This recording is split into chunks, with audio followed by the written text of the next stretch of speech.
Johnson posting in. He wins it. He won the game. Be there to say absolutely no. Three from Scott. Yeah, do you love this game? Oh, yes, Sixers Talk brought to you by Wilmington University, Wilmington Works. I'm a little more excited than normal because we are coming to you with actual dates, locations. Basketball is back. 29-1, the NBA Board of Governors approved the league's proposal to having this 22-team end of regular season playoff format. So Wide World of Disney is the place. And Danny Pomel's Paul Hudrick and Ben Barry bringing you all the action you need to know. Some dates to keep in mind. First and foremost, June 30th, training camp starts. July 7th, they head to Orlando. July 31st, the league year is supposed to begin. Well, I mean, commence, recontinue. Continue. There we go. And then October 12th is supposed to be the Game 7 last day of the NBA Finals, if need be. My co-hosts here, Ben and Paul, I know I'm putting the cart before the horse. I'm just spouting everything that's in my head, but I'm just excited just to be this far. Obviously, the safety and health of everyone is paramount, but it just feels good to have some progress. Am I wrong? No, I mean, I think the big thing is all these podcasts, we feel like we've been looking back, right? Either looking back on this Sixers season or seasons of Sixers past or NBA past, and now we can finally start to talk about the future. Like you said, Danny, still some hurdles. You know, they're still going to have to, they're going to have to do this the safest and healthiest way possible. Still has to get approved by the Players Association as of us doing this podcast.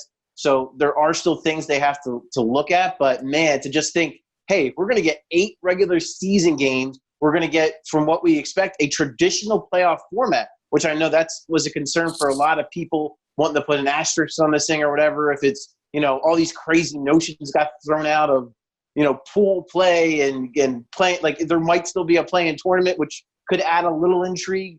But yeah, I 22 teams, I personally think that might be 2 teams too many just from my standpoint, but I get it. They want to have the pool big and they want to have guys like Devin Booker and Bradley Beal involved. So I get it. But yeah, Danny, just the bottom line is it's positive. We're talking about basketball and we're looking ahead and we're making progress. So that's definitely something to be excited about. I'm excited. I'm thankful for the progress. I just sounded like a Debbie Downer. I want basketball back. Why we gotta have the Wizards? Why we gotta watch the Wizards when we come back? It's coming up. It's waking up Christmas morning. You're gonna get that big toy, depending on your age.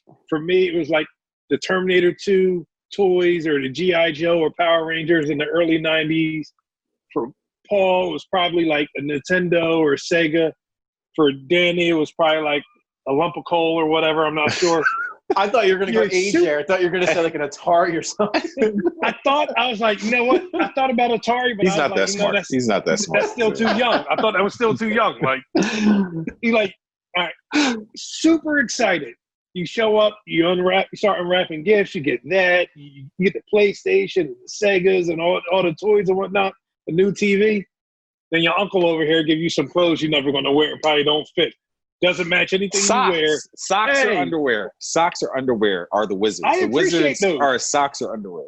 No, I appreciate socks and underwear. You can never have too many socks and underwear. I really value my underwear. I don't value the Wizards. I don't want to watch them play. I don't want to watch Bradley Beal suffer out there in turmoil surrounded by 4 other guys that aren't that much different than you and me. They're definitely 22. They are definitely team 22. Oh, yeah, without a doubt. I hear you. I would say the only thing I would say, Ben, and I for the most part, I agree with you, but I do just love watching Bradley Beal play basketball. And the idea of him, like them in those 8 games getting a little bit hot and then playing Orlando in like a play-in tournament and then him just like hanging 50 on Orlando like 2 nights in a row and getting him into the A seed, that would be kind of exciting. I mean, it's going to end terribly because they're going to get destroyed by the Bucks. But that would add a little fun and a little excitement to see, like, maybe Bradley Beal just gets his, a quote unquote playoff moment would be, it would be entertaining. It wouldn't last long, but it would be entertaining for me and I'd enjoy watching. Yeah, I mean, just you bring up the play-in tournament. It's intriguing.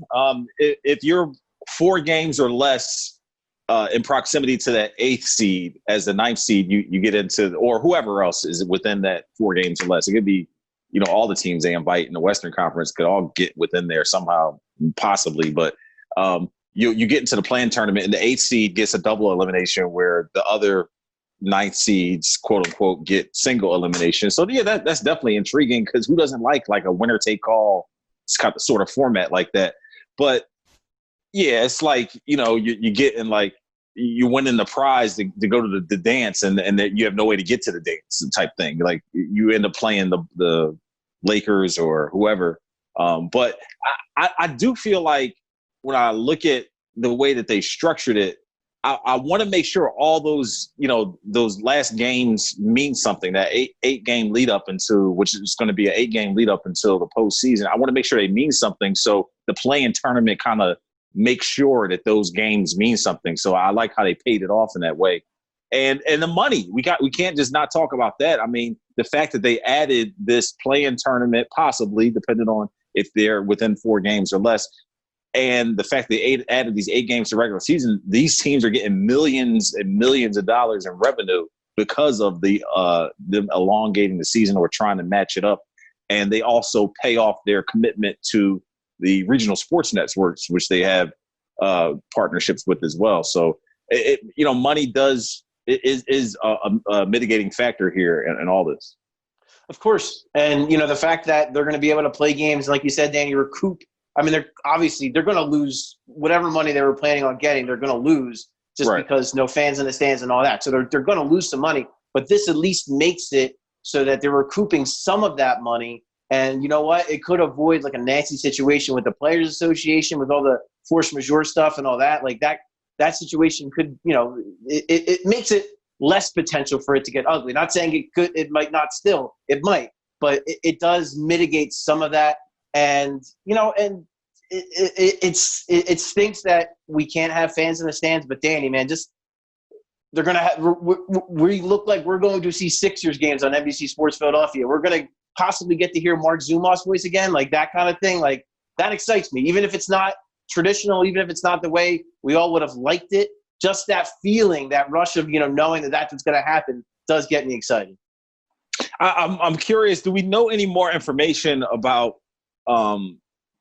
whether or not the teams and the players, like how they feel about, the length of this bubble city situation? Like, staying in, all due respect to the wide world of sports in Orlando, but you're in that bubble from July to October. If you're one of these playoff, deep playoff run teams, that's a long time to be in the bubble. And then to have that so closely butted up against the next season, and who knows what the quarantining and the, second wave of the pandemic or whatever, what that's going to play out like. But players can't be as happy about that or easily convinced that this is the way that's going to be most optimal for them. Like if I'm a player, it's not going to be easy to convince me to be in Orlando with or without my family, depending on how that plays out or the personal situation for all that time.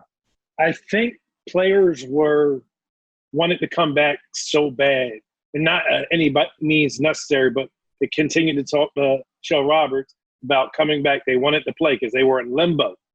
I think most of them are, if not. Yeah, Mark Jackson gave a lot of insight. That's what I was just thinking about, Danny. When we had Mark on, he basically said these guys they've had a break, so they don't, you know what I mean? They don't need another break. Like, they want to play. Yeah, like they want to play. They didn't want to wait in limbo. They have something. It's a clear vision, so they're up for it. If they can have their family there, from what I've read, their families are going to take daily testing just like them. I think they'll take it because it's better than sitting around doing nothing. I'm sure an overwhelming majority of them are happy about where things are today. Think about the sheer friggin' size of this Disney complex where they can have the daggone Animal Kingdom and Magic Kingdom and Epcot Center and all that stuff open, and also have all the full NBA host that conglomerate in the wide world of sports all on the same, acreage. So you ever been to Disney? I was gonna say. I mean, I have, but when it's like, I've also been to Toronto, but I don't know, to wrap my head around the size of the city. You know what I'm saying? Disney World. Yeah. Disney World is huge. It is its own world. 5 years ago, I took two of my sisters and my nephew there, and they wanted to walk from our hotel to the park. They was like, "Oh, it's nice outside." I was like, "No, I lost your mind." No, you that's like you need to shuttle. Yeah, that's like walking around from city. That's from being in West Philly by Penn and University City, and like, hey, let's go see the Sixers play. Let's just go walk to Wells Fargo. Like, I mean, you can do it. I ain't gonna be one of the people. That's why the monorail's so popular, right? Because people trying to take a load off as they're trying to traverse this whole complex. But it just you wrap your head around. You hear Disney World, like, oh, okay, yeah, let's go down and hit these 5 little parks or whatever. But yeah, man, I just am so happy to have the NBA back. I'm curious, what this will look like once it all comes together. We kind of got, which I've been mentioning, some insight into the sports with no fans from the UFC, which has been great with no fans. You still get all the excitement that you come to enjoy. But this NBA thing, man, like Deshaun Jackson had a great point. He was on Lane Johnson's Outside the Lane Instagram live show, where he thought that if the NFL is going to have their season with no fans, that they can mic up the players. Now, the NBA, I mean, trash talking the NFL. You're already going to hear so much stuff that they don't want you to hear. I didn't even say what I wanted to say. I didn't even finish the point. But you get my drift. Like, well, how does this play out with no fans and you're able to hear everything that happens on the court? Kevin Garnett asking somebody if they taste like Honey Nut Cheerios or something like you're going to just hear all the trash talk, man. Yo, like when I watch games now, I can hear trash talking. I hear a lot of things that people aren't cool with they're not okay with their kids hearing on TV. I've heard Melo when the arena is packed, when someone misses a shot, he goes up for a rebound. Yeah. F out of here. Yeah, get that out of here. We're going to get all that now. We're going to get all the trash talking. The players are going to be able to hear the coaches. We're going to be able to hear what the coaches are yelling now. Because usually those mics aren't even pointed at the coaches. I don't know. I think they'll go a different way, though. I don't know if they'll make it that easy for us to hear, though. They'll have to do something differently. What are you going to so the UFC is our test subject in this. We hear everything. The competitors, the fighters, they hear the broadcasters. They hear the coaches. We can hear it at home.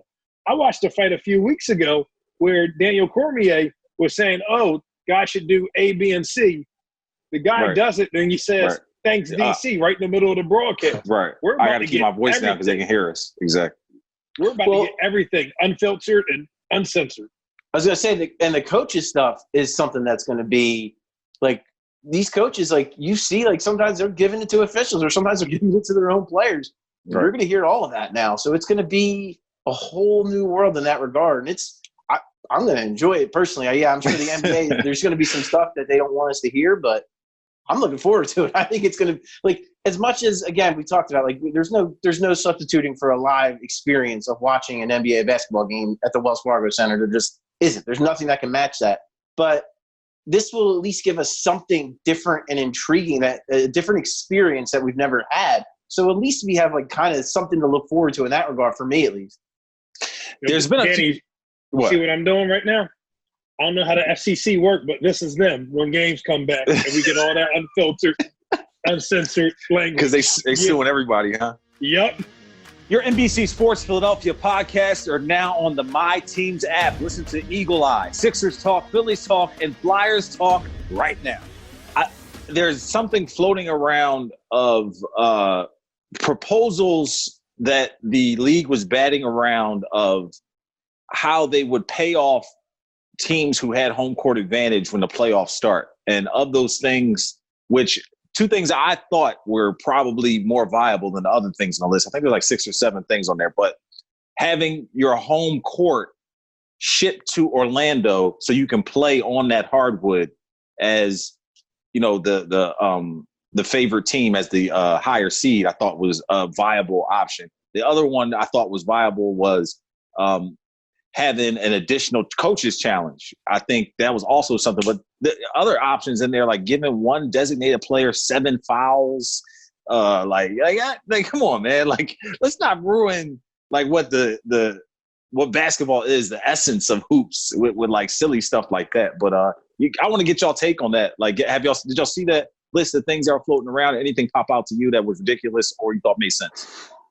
No, I've seen some of it, and to me, yeah, like I tend to agree with you, Danny. Like, or what's the solution? What do you think might work to give those teams? I don't know. I don't know what the solution is, but I know that I think you got to give them something, right? Mm-hmm. I mean, look at what the Milwaukee Bucks did this season. How good they were, how dominant they deserve were. Something. They deserve something, exactly. Like they deserve an advantage considering how good of a regular season they had. Maybe the extra challenge is something. I think that wouldn't be something that many people would freak out about. Or it's not going to alter the integrity of the game. You know what I'm saying? So give them maybe an extra. I probably wouldn't have a problem with that. Giving them an extra coach's challenge, that seems pretty reasonable. But yeah, the idea, and even the hardwood thing, that doesn't bother me either. Like that's fine. Like it's feasible because we know how that goes. Like we've all seen the Wells Fargo Center get flipped from a hockey rink into a basketball court. So and they do that in the matter of a couple hours. So I couldn't imagine it would be, it seems feasible that they could do that. So you don't want the higher seed to have a possession of the second, third, and fourth at the start of the second, third, and fourth quarter. That's too much. Because then you're messing with, like you said, and then you're messing with the game. Like you're messing with the fundamentals of basketball, and I don't like that. But yeah, I think there are ways, and the NBA is creative and they're willing to take chances. But I think as we've seen, kind of like the return to play format is an example of, all these people again threw out all these crazy ideas of like pool play and the Spencer Dinwiddie. Yeah, all these ideas, and in the end, they're going with a traditional format. You know what I mean? So I think this is an indication of all right, like we don't want to go too crazy. Like we want the season to continue. We want everything to be as fair as possible, but we don't want to go nuts and get too far away from what the game is and what tradition is. So then about to say something crazy. I'm not about to say anything crazy. No, so I hear what you guys are saying on the home court. Right. And when it comes to sports, I could be dead wrong on this because I've never played on the pro level. My feelings deep down inside is home court. It's nice to have the fans there. The biggest thing is you're not traveling on a 3-hour, 5-hour, 6-hour plane ride. You get to sleep in your own bed. I think that's the biggest takeaway from home court.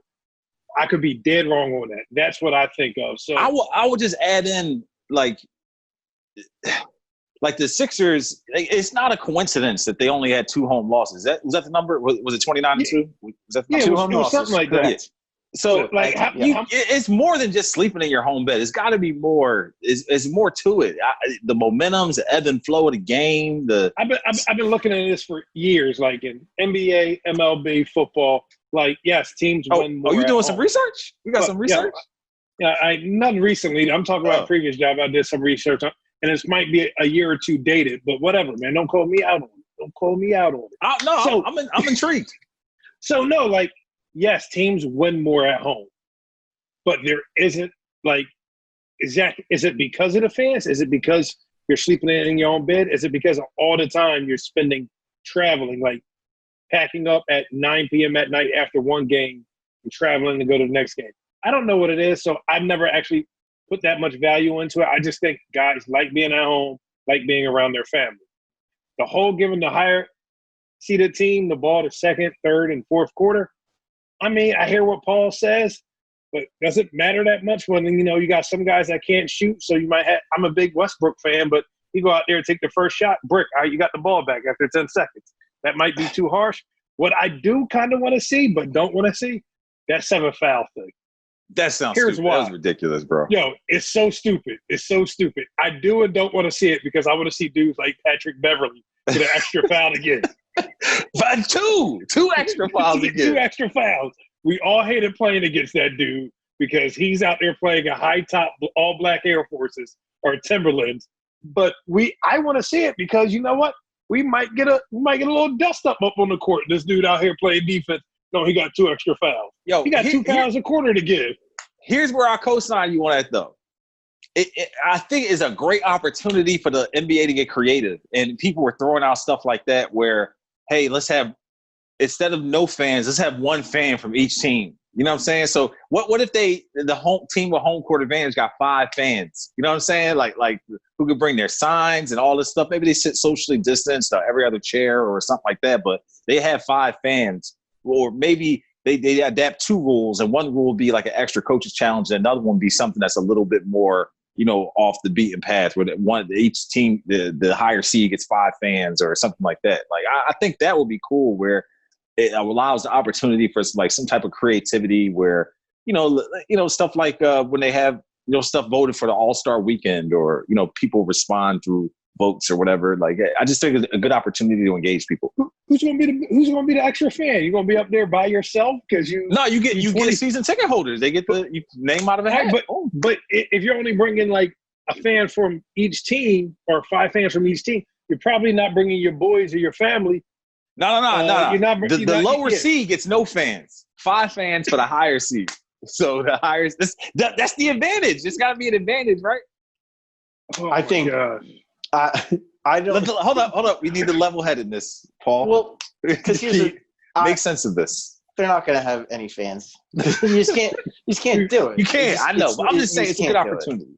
Danny, where are these fans going to sit? Where are these fans going to sit, Danny? It's just not going to happen. And it's like then you're also creating more stuff with the health and safety issues and all that. So Disney World is open. We could drag 5 people on over from Disney World, right? And then all 5 of them have COVID, and then you ruin everything. So I mean, how much families pay to take their kids to Disney World? They are not about to drag them over to a basketball game and have these kids running around that have no interest in watching basketball. Also very true. They're at Disney World. 100%. I'm just saying it'll be fun. But what we do need to focus on, though, is the fact of how what's being proposed affects the 76ers. Number one, we do know first and foremost, Ben Simmons will be healthy.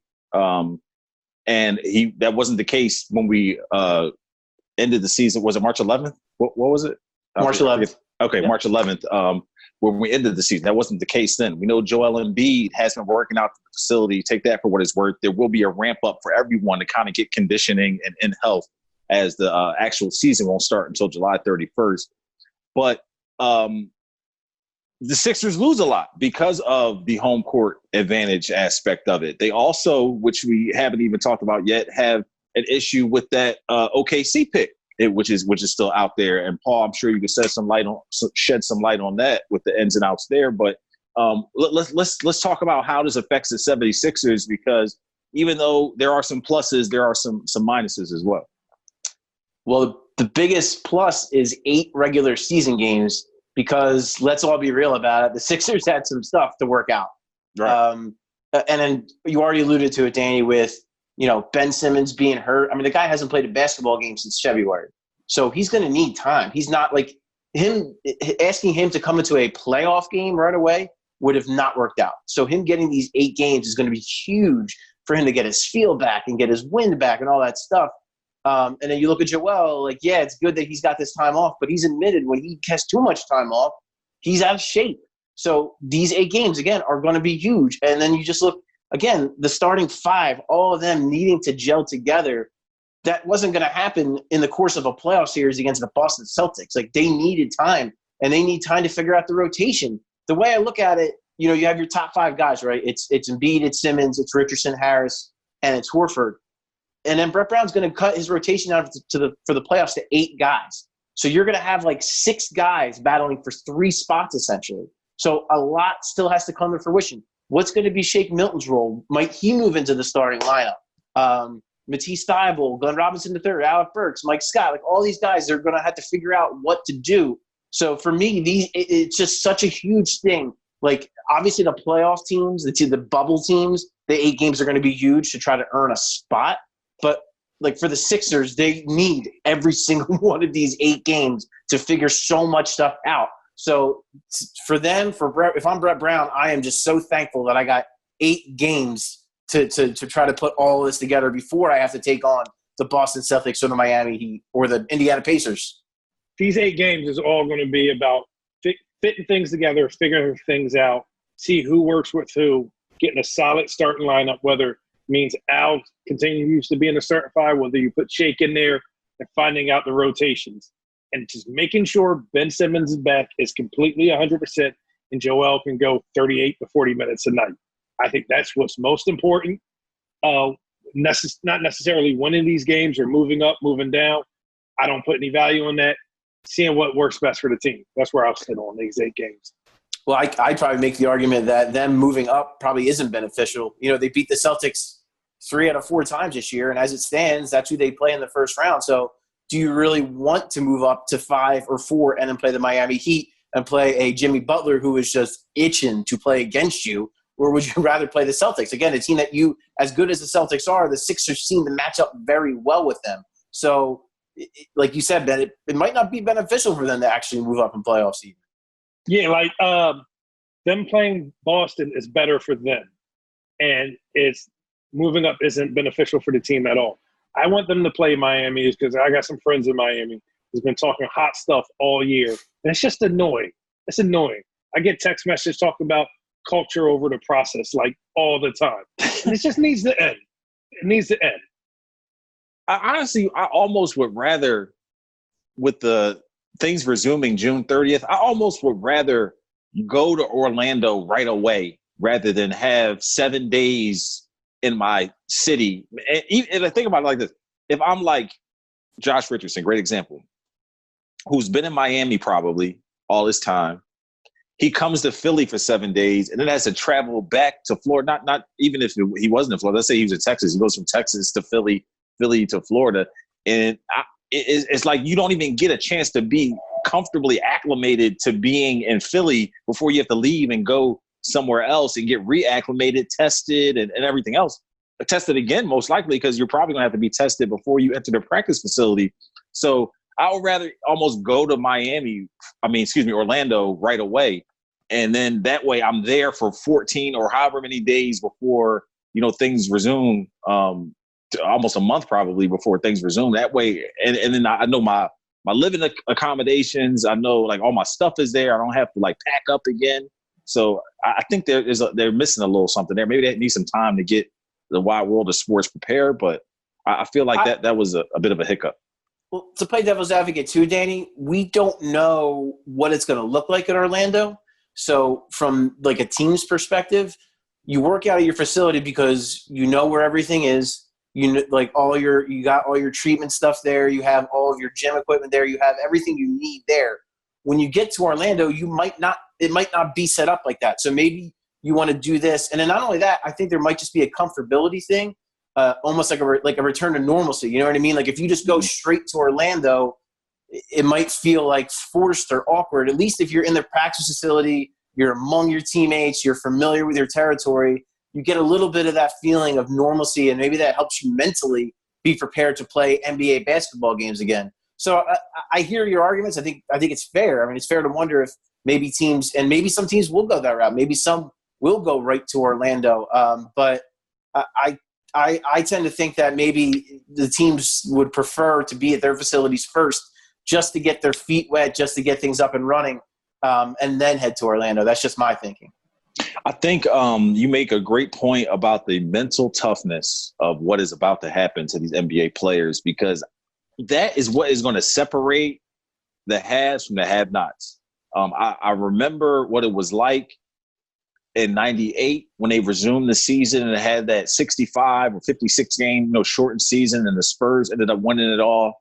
I thought it was fool's gold. I thought it deserved an asterisk. I thought it was BS. But when you look back on it, young me was wrong. In hindsight, what they accomplished in that short time frame, number one, catapulted them toward extreme success as a franchise. And number two, think about, that those close quarters of making it happen and ramping it up and being the team to win this championship under these circumstances, what it could catapult you to. So as a Sixers, someone who covers the Sixers, someone who's watched the team my whole life, I just feel like it's an opportunity that they can galvanize and do something that could set this franchise up for much more success in the future.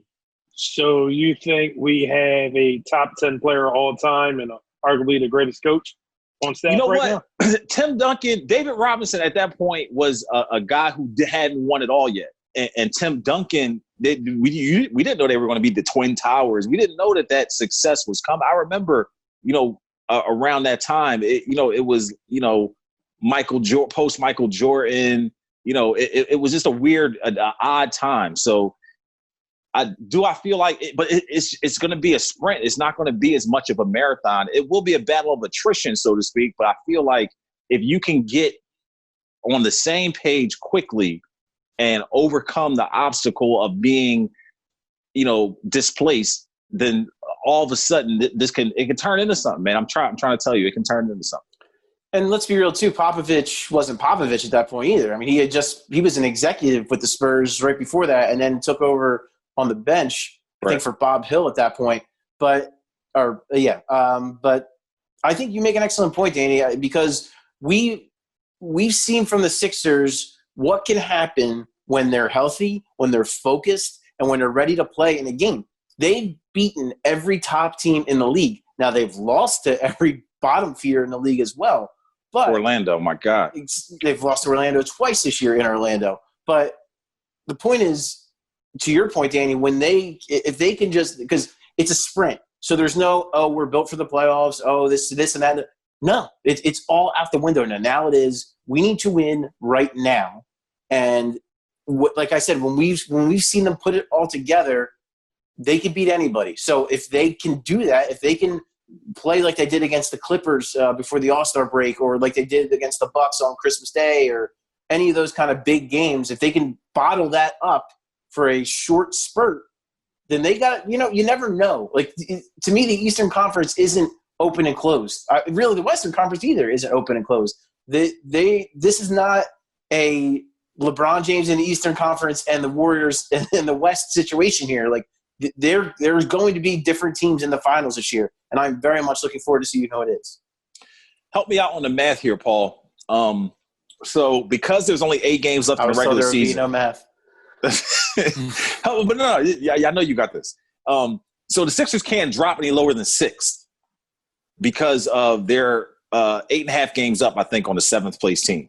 Mm-hmm. They can't get any higher than 4th because of where Miami is. Correct? The only team they could catch is Miami. They're not. I mean, they theoretically could catch the Celtics, but it would involve them basically winning out and the Celtics basically losing out, which that's not going to happen. So really, realistically, they can move up to 4 or 5, but they're not getting any higher than that. Like, they can't. I can't imagine they take over. I think they're like 5 back of the Celtics or something in that range. I don't know off the top of my head. 4.5. There you go, 4.5. So they're not making up 4.5 games in 8 games. I can't imagine. I guess it's not impossible, but I don't see that happening. So but Miami, you could catch Miami and be the 4 seed, but like Ben said earlier, does that really help you? Like, I'm not sure it does. I was just trying to make a point. As far as the team is concerned, they are pretty much locked in to, like you mentioned, Celtics, Pacers, maybe the Heat. Like that's pretty much their scenario. That's the team's aspect of it. I think it's a double-edged sword because with the sprint, there's also a front office aspect of it, of preparing the team while you're trying to win now. You also have to squeeze the off season, the draft, and everything leading up to next season in this short window as well. So if the Sixers are going to succeed coming out of this, there's the team aspect and the winning there 200%, but there's also a front office aspect that I want to mention because we got the draft lottery in October, the draft coming up at the end of October, the season starting in December. Like there's more to it than just what the team does on the court. So I just want to paint that bigger picture before I forget it, basically. Wilmington University extends its deepest appreciation to the brave individuals who are working tirelessly on the front lines to protect, serve, and care for us during this unprecedented time. Thank you. WilmU stands with you. But nonetheless, we continue on because you guys, you know what? It's just good to see your faces, really. I'll admit that let's be full disclosure. You guys can see me looking at my computer. It's a very busy day. I'm a little distracted. It's okay. Going on. I love you guys, and we obviously wanted to do this and talk to you guys about it because this is super important, and it's awesome to just talk to you guys about actual basketball stuff. But, yeah, I'll admit, I'm distracted. I apologize. I'm distracted. I love catching up with you guys. Love seeing your faces, but someone slid into my DM, so that was more important. Well, let's get to the point then. Speaking of DMs, if you had to DM someone, and then it would later be revealed of what your DM was, and it was where the Sixers finish this battle of attrition, where would that be? Where do you see the Sixers coming out here as things start to ramp up and take shape? How do you see this ending? Are we holding a trophy in front of the palace with like Cinderella and Mickey Mouse like surrounded? Like what do you see? Wouldn't that be so Sixers for that to happen though? Oh like my seriously. Gosh. And then like, how do you have a parade? Stand outside of the wide world of sports and scream and jump up and down. It would just be a very Sixers thing to have happen for them to win for them to go on an improbable run as a 6th seed and then win a championship in freaking Disney World. And then they come back to Philly and we don't know what the status would be on could we have a parade? Oh my God, I never even thought that far. Dude, we can't have a parade because of the socially distanced quarantine pandemic COVID-19 nonsense. Well, not nonsense, actually, if the season ends, end of October? How Sixers would it be? Maybe. Wow. It's possible, depending. Yeah, I mean, it depends on where a lot can change in a couple months, so we'll see where we're at. I don't like the thought, man. Something is going on inside the old ticker, man. My heart is feeling weird. Like, to be honest, you don't got to get worried about it. You don't got to get scared. Because it ain't happening. Because they ain't winning it. They not winning it. I was going to ask you guys, are the Eagles going to win a game before the Sixers season is over? Oh, my God. Wait. I got to get Paul first. Paul, no chance of winning it? No chance of winning it? Listen, I'm not going to say no chance. If the team that we've seen so far this season is the team that shows up for the playoffs, then no, they're not going to win because I just can't believe consistent enough. But I think they'll be worse or better. They won't be the same. They'll be worse or better. I think they'll be better. I honestly, just because I think of the truncated season and the way that's all going to go.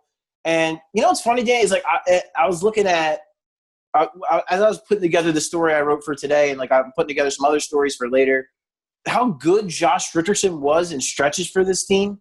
Like, and thinking about some of the big games he had. Again, like that Clippers game that I always go back to. He had 17 points in the fourth quarter of that game. He's had big games against the Celtics and big moments against the Celtics.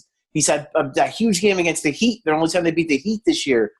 He's had some moments where he's looked good. He's been hurt a lot, and that's, I think, been the biggest issue with him is just health. So if he can stay healthy, I think he's kind of their X factor. If he can give them what he's given them in stretches consistently throughout the playoffs, that's a hell of a basketball player and a guy that could be, again, an X factor. Clearly, Joel Embiid and Ben Simmons need to play at their optimum, right? Like, that's the bottom line. If they don't get that, they're not going anywhere. But those guys, having those guys step up, a guy like Josh Richardson or a guy like Tobias Harris, really elevating their games, that would be huge. And that could change everything for them. It'd be nice if they step up. It'd really be nice if Tobias did. It would be nice if Brett Brown figured out the rotation, if Shake, I don't know, if Matisse gets playing time, if they figure it all out. I just don't have faith it's going to happen. And Danny asked for a prediction, all that, and I wouldn't tell somebody, yeah, they're going to make a deep playoff run. I don't see it happening. I'm not going to get my hopes up. I think we might have a couple of Eagles wins before, the Sixers make it even a deep playoff win. I just don't think so. I just think they're so mercurial, right? Like, I could see them getting swept by Boston, or I could see them making it to the finals. I don't think either scenario is like, whoa. That is 0 to 60. But is it? What is this team? This team is 0 to 60. It's not first round exit. First round exit, all hell. Yes. First round sweep. All hell will break loose. But it's possible. But my point is, we talked about that. What do you see about this team? Yeah. I think it would be such an indictment of the lack of leadership if they go through this long hiatus and come back and then get swept in the first round. That just would be complete, like, clean house type of situation, because there's really no excuse after this lengthy, after your regular season record against them, this lengthy of a layoff where you're what's most important kind of comes to the forefront at this point. It's like, hey, like, your true colors are going to show. This is who we are. So if they come out of this and who they are is a first round, swept in the first round type of team, then we got to, like, clean house, in my estimation. But I think I have the key. If we can just get Tobias Harris, like, put him in a room and just put pictures of Joe Gale everywhere, and then he would just come out and just be so focused and ready to win. No? He'd be mad. I was gonna say he'd be mad. I mean, he put up a lot of shots. Really, there'd probably be a lot of bricks. I just feel like with this Sixers team, man, like, they have an opportunity, just like all these other teams, but there is a window with, I mean, come on, man. I mean, how long were we saying until we saw them play? We thought this might be the best five in the league. The best five in the league. We thought. The potential of them to come through this and show their mettle has been tested. This is the opportunity to show and prove. I just feel like there's something there. Something special is going to happen. All right, just because you get a good starting five and you get really good players doesn't mean it's going to work, and we've seen that. I was hesitant on Al. I was hesitant on giving Tobias that massive contract. Well, he's got to come off the bench. Al's going to be coming off the bench, so I think that part is remedied. I don't care. Something has to majorly change for this to work. Like, just because you get good players doesn't – the Lakers, was that 04 team with Gary Payton, Carmelo joined them? And, like, yeah, they made a deep playoff run. This is because of how good Shaq and Kobe was. But that team really never gelled together. Unfortunately, like, what we have right now isn't gelling. Hopefully it does. Hopefully Brett Brown figures something out. Guys step up and do it. Whether it's Ben shooting more, Joel getting down on the block or getting in better shape, Tobias' defense and taking a more aggressive approach. Something has to change. I haven't seen it yet on a consistent basis to believe it will. I want to say two things. One, I don't know if it's as much about them not coming together, even though I do think that's a part of it. I think part of it, too, is just guys flat out underperforming. I mean, Al Horford's not the player we thought he was going to be when they brought him in here. Tobias Harris has been good. He has not been a max player, though. Again, going back to Josh Richardson, he's been hurt so much. I don't think we've gotten the best version of Josh Richardson, or if we have, we've only seen it in spurts because he can't stay healthy. So we've seen moments. Again, going back to that, we've seen moments of them looking like a legit contending basketball team. And I think that team is in there. Now, to your point, Danny, can Brett Brown get that out of them for a long playoff run? I don't know. And if he doesn't, if they're out in the first round, you're right, Danny. Things got to change, and I think they will. So, but I do want to say this, because you bring up Tobias Harris and Joe Gale and all that. Kudos to Tobias Harris on so many fronts and the way he's handled everything and the way he's been out front. And say what you want about the guy. Players Tribune article off top. It was tremendous, and just everything. I mean, he walks the walk.